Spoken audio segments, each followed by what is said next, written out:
Welcome to First Issues. We all know that saving a portion of our income makes part of building a solid financial portfolio. So in trying to do so, one must always remember that the basic rule of thumb is to divide monthly after-tax income into three categories. 50% goes towards needs, 30% towards wants, and 20% towards savings or paying off debts.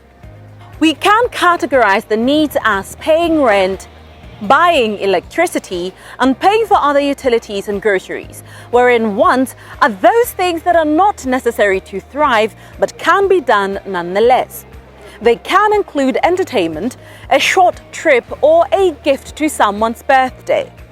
Savings may be used to guard against financial emergencies, to build future cash flow, or simply to buy something that may require a larger sum of cash that may otherwise not be readily available at the time you wish to make the purchase. But whatever the case, we all know what to do to save successfully, but what about what not to do? Making the commitment to save more for emergencies and other life goals is just the first step toward protecting your financial future. Tonight, we discuss money-saving mistakes that you should avoid to help get you on a more secure financial footing. We do that with financial advisor at Key Wealth Group, Keseho Munyazela. Keseho, thank you so much for coming on First Issues and affording us your time. We are talking today about the 5 don'ts of saving. I mean, everyone knows what to do when they want to save, but like anything in life, there are those things that you must steer clear from if you're going to be successful in that particular endeavor. So I'd like for you to just mention just 5 of those mistakes that you must avoid at all costs if you want to be successful at saving. Thank you, Panatara, for having me here. I'm very excited that we are having this discussion. As we know, it's the beginning of the year, and most people want to really mend their relationship towards using their money. Number 1 is do not stop spending. What I mean is, it's obviously a way of, when someone wants to start saving, they will think they should stop spending because it looks like it's an obvious way of saving. I would just encourage someone to stop spending on non-essentials, but making sure that they continue spending on things that are important. For instance, if you aren't feeling well, do not stay home thinking that by doing that you will be saving not to go and get your essentials. Make sure that you do visit the doctor so that in the long run it doesn't affect you in terms of wanting to spend more on your meds. Number 2, do not buy cheap, but buy value. Most people think that getting cheaper things or things that are at lower price, it's saving. In actual fact, it's not. Because if you do that, it means in the long run, you have to keep on visiting the store to get that valuable tool that you want to use. So it's better to spend more or buy something that is more expensive, but it can afford you that quality and value that you can use in the long run. Number 3, do not assume that there's a quick fix in saving your money. What I mean is people tend to do a lot of things in the quest to trying to save their money. You cut your expenses here and there, and maybe you move on to the next thing, and in the long run, you realize that you are just moving around the circles and you're not really achieving the goal that you desire to do, that is to saving money. There is no quick fix in doing that. This will lead me to the 4th point, that is, do not assume that you have to deny yourself.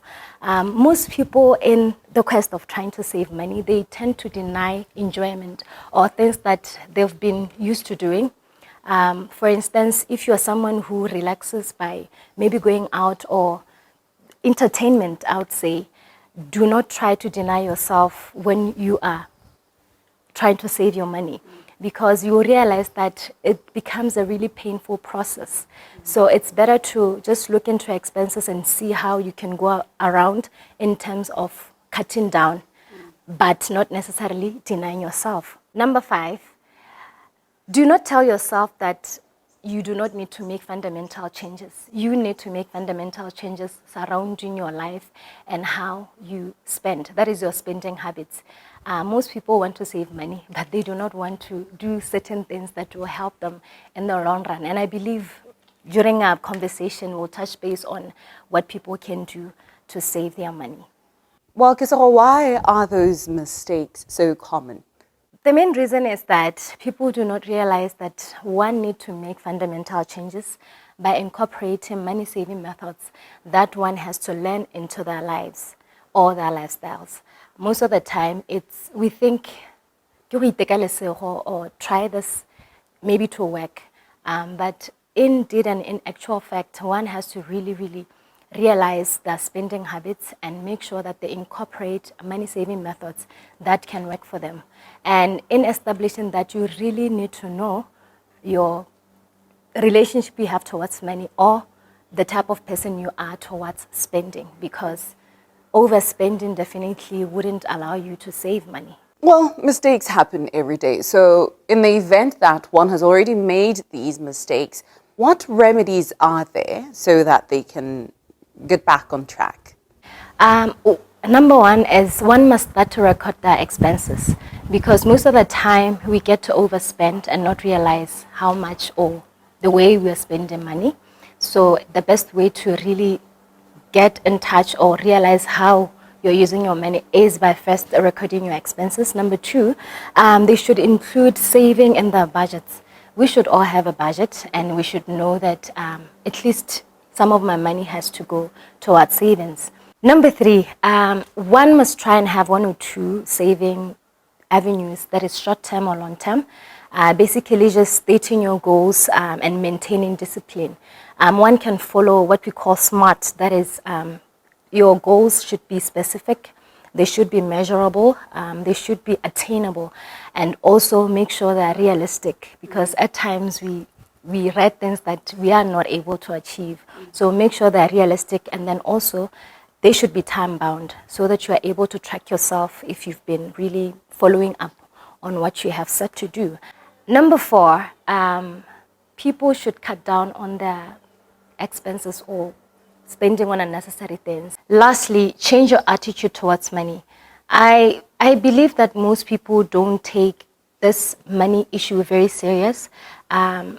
Most of the time we visit doctors, we go for checkups of any sort, but we don't normally take time to visit financial planners or advisors to really get an advice on how to spend or use our money. So I really encourage people to be serious about this, and that we're seeing prices hiking up in this time.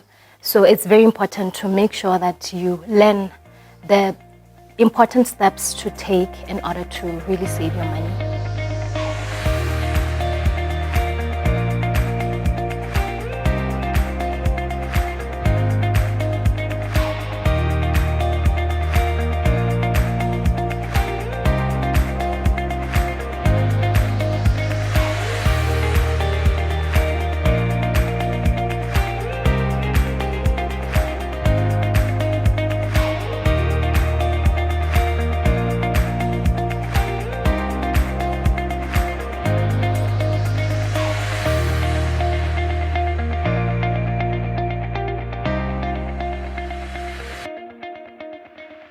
This program was brought to you in association with First National Bank of Botswana. FNB, how can we help you?